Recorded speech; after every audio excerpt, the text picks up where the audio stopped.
नमस्कार सर्वांचं परत एकदा सवेरा लाईव्ह इंडिया न्यूज चॅनलमध्ये हार्दिक स्वागत। लाठीपाळा धरण 100% भरले, पांझरा नदीला नवसंजीवनी, पिंपळनेर नगर परिषदेच्या वतीने जलपूजन। धुळे जिल्ह्यातील पिंपळनेर शहर आणि परिसरातील नागरिकांसाठी अत्यंत आनंदाची बातमी समोर आली आहे। सततच्या दमदार पावसामुळे पांझरा नदीवरील लाठीपाळा धरण 100% भरून तुडुंब झाले आहे। धरणाच्या सांडव्यातून पाण्याचा विसर्ग सुरू झाल्याने पांझरा नदी पुन्हा खळखळून वाहू लागली असून संपूर्ण परिसरात समाधानाचे वातावरण निर्माण झाले आहे।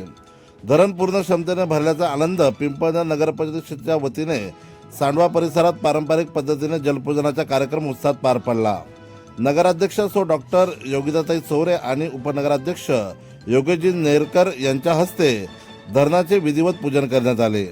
यावेळी जलदेवतेला साळीसोळी अर्पण करून निसर्गाप्रती कृतज्ञता व्यक्त करण्यात आली। यावेळी उपस्थित मान्यवरांनी पांझरा नदीच्या जलसंपत्तीचे महत्त्व अधोरेखित करत हा जलसाठा पिंपळनेर शहर आणि परिसरातील अत्यंत महत्त्वाचा असल्याचे सांगितले।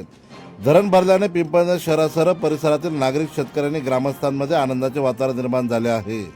आगामी काळातील पाणीटंचाई कमी होण्यास मदत होऊन विहिरी, कूपनलिका आणि इतर जलस्रोतांच्या पाणी पातळीत वाढ होण्याची अपेक्षा व्यक्त केली जात आहे। धरणाच्या सांडव्यातून मोठ्या प्रमाणात पाणी वाहत असल्याने नागरिकांनी निसर्गरम्य देखावा अनुभवासाठी गर्दी केली।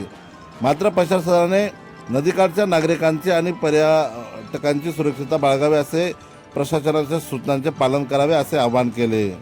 या जलपूजन कार्यक्रमास नगराध्यक्ष सो डॉक्टर योगिताताई चौरे, उपनगराध्यक्ष योगेशजी नेरकर, सभापती सतीश शिरसाट, सभापती डॉक्टर विनोद कोठावदे, सभापती डॉक्टर प्रशांत बागुल, नगरसेविका माया पवार, नगरसेविका आशा महाजन, नगरसेविका मनीषा डोले, डॉक्टर जितेश चौरे, निलेश कोठावदे, महेश पाटील, अविनाश पाटील, पत्रकार सुभाष जगताप, दीपक महाजन, रवींद्र भावसार, संजय भिलाणे, विशाल आंबेकर, हरिभाऊ आंबेकर, रवींद्र आंबेकर, पुंडलिक डबाळे, सरपंच शशिकांत चौधरी यांच्यासह मालच्यापाडा व पिंपळनेर परिसरातील विविध क्षेत्रातील मान्यवर नागरिक मोठ्या संख्येने उपस्थित होते।